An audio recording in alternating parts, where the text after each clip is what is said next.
Welcome to KetoMealsAndRecipes.com. We have a wonderful new family member, and as a result, I'm being inspired to adapt and create more keto versions of classic Vietnamese recipes. But in my recipes, I'll be using more easily available ingredients. Today I'm going to demonstrate how to make, and I apologize in advance for my poor pronunciation, Thit Kho Tau, or Vietnamese Caramelized pork belly for the rest of us. This recipe, like all of my recipes, are always sugar-free, keto, low-carb, gluten, and grain-free. And I have one special request. If you can, please watch the entire video and listen to all of my tips and the suggested side dishes I will be recommending to make this into a complete meal. And please check out my end cards, which I've specifically selected if you like this video. And last point of business, if you're new to my channel, I would be honored if you would subscribe. Everyone, if you have not done so already, please turn on your notification bell, scroll down and notify all. This is the only way you'll be told if I've posted a new video. Now, the macronutrient ratios for my version of Thit Kho Tau, or Vietnamese Caramelized pork belly, is 9.7 to 1, with 4.3 grams of total carbs, 0.5 grams of dietary fiber, resulting in only 3.8 grams of net carbs per serving. So after you have assembled all your ingredients, it's time to get started. And the first step is to weigh and prepare all your ingredients. One of the prep steps I do is to fry my shallot rings. So I do this by taking a small frying pan, adding about a tablespoon of the oil I've allocated, and then tossing in the shallot rings, and cooking until the shallots are beginning to look golden and just slightly crispy. You don't want to over fry and brown the shallots. You really do want them just lightly crispy and light golden. Use a slotted spoon to remove the fried shallots and transfer them into a plate and set that aside for a moment. And that extra oil that was left in your frying pan, and use this leftover oil for the rest of the recipe.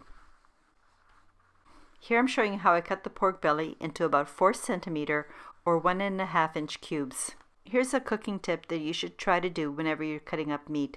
Try to make all the cubes the same size. Making the cubes the same size is important because by having everything the same size, you will more evenly fry, cook, or bake the meat. Then, after you've cut all the cubes, just put all the meat into a large mixing bowl or dish. And now it's time to season the pork belly cubes. I do this by first sprinkling on the black pepper. The next thing I do is I sprinkle the cubes with the salt and toss again to evenly coat the cubes.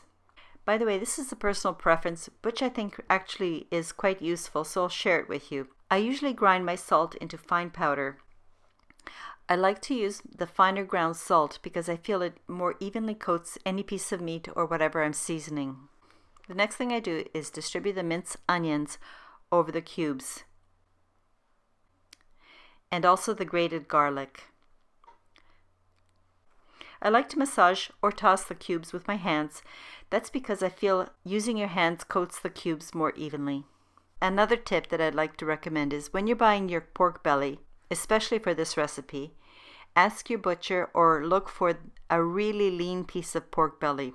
That's because after you cut it up, you want as much meat on each cube as possible. That will give you the most satisfying and tasty result.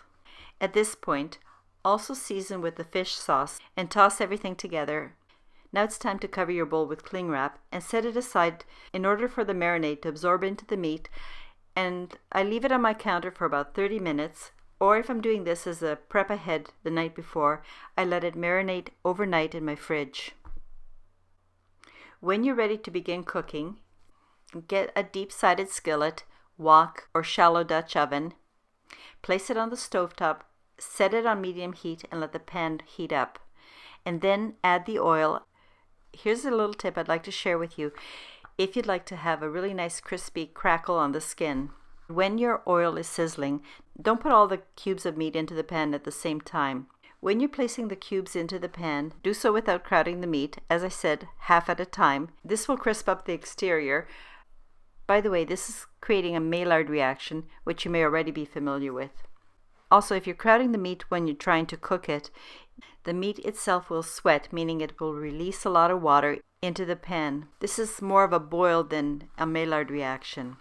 Also, if you begin by placing each cube skin side down, you can cook it longer skin side down so that you get that nice crispy crackle. Also place about half of your julienne ginger root into the pan. This will flavor the meat nicely. Then using your tongs or a spatula, flip the meat so all sides of the cube are nicely browned. And here you can see how nicely browned the skin is. And this is why I pan fry my pork belly cubes in 2 steps. But please, you're just lightly browning the rest of it, so don't overcook, because if you overcook the pork belly cubes, they will be dry and tough, and that's not what you want. You want them to be nice and moist. And also, you're not cooking all the way through. The cubes will have more cooking time for the second part of this recipe. So after you've completely done your first batch, remove it and repeat the same process using the remainder of the pork belly cubes. Now that the second batch of pork belly is done, just return the first batch of the pork belly cubes to the same pan you're using. And now to add the ingredients that will caramelize the meat. First, evenly sprinkle the granulated sweetener all over the cubes and add the tamari, which, by the way, if you're not familiar with tamari, is a gluten-free, sugar-free soy sauce. But if you don't want to use tamari or don't have it, you could also substitute with coconut aminos. And using your spatula, toss well to combine. I have forgotten to mention that I combined my coconut cream and water, stirred it together, and then I poured this mixture over my glazed pork belly cubes. And now toss again so that the pork bellies are well coated with the liquid. Cook until you can bring your liquid to a light rolling boil. But through every stage of this cooking process, it's really important that you toss the meat frequently.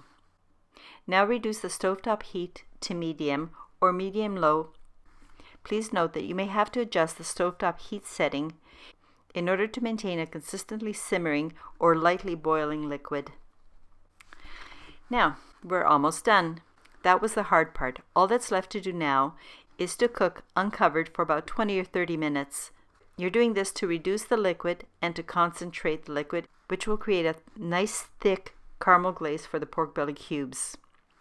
I'm sorry I can't be a little more precise with the cooking time, but the actual cooking time will depend on how large or how small you've cut your cubes. And just adjust your cooking time as needed, so you will have to use your own personal discretion. The pork belly cubes should be cooked all the way through, but still be soft and fork tender. One of the ways to determine whether everything is done is when you notice that the liquid has become a sticky caramelized sauce. Now your pork belly is almost done, so turn off your element and remove the pot from the stove top. I strongly recommend that you transfer your meat immediately into a serving bowl. This will prevent your pork belly cubes from overcooking or the caramelized sauce from scorching. Now that you've transferred your caramelized pork belly into a serving bowl, sprinkle the fried shallots you prepared earlier on top of the pork belly. And as an optional step, sprinkle the cut green onions or scallions over the pork belly. This gives your presentation a nice splash of color as you're serving. As well, the green onions taste nice. Just for your information, I did include the green onions in the macro calculation. And here are some additional bits of information I want to share with you. This Vietnamese caramelized pork belly can be served either hot or at room temperature. I don't like cooking every day, so I make extra, and I always store my leftovers in an airtight container, which can be left in the refrigerator for 4 to 5 days or so.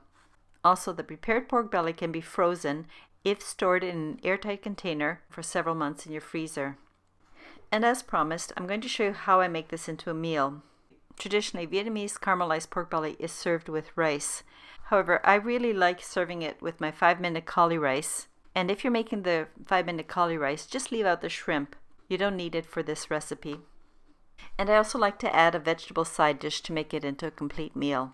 I know this isn't Vietnamese, but I really like my avocado spinach strawberry salad with balsamic vinaigrette as a side dish. I find that the sweet, sour, and tangy taste of all the ingredients in the salad really nicely complement the pork belly. Or if I don't feel like a salad, one of the other vegetables I like to serve with it is my keto zucchini spears. These zucchini spears are super easy to make and are light tasting by themselves so that you get the full flavor of the caramelized pork. And one final suggestion would be you could also serve it with my fried Napa cabbage with bacon. I hope that my suggestions and what I do to make this into a complete meal are helpful to you. I would really like it if you'd leave me a comment and tell me what you would add with the pork belly. As always, the printable Kho Tau Vietnamese Caramelized Pork Belly written recipe will be provided in the description below, as well as the links for the video side dishes I've mentioned. And if you like this recipe, please check out the end cards and share this channel with someone that you know.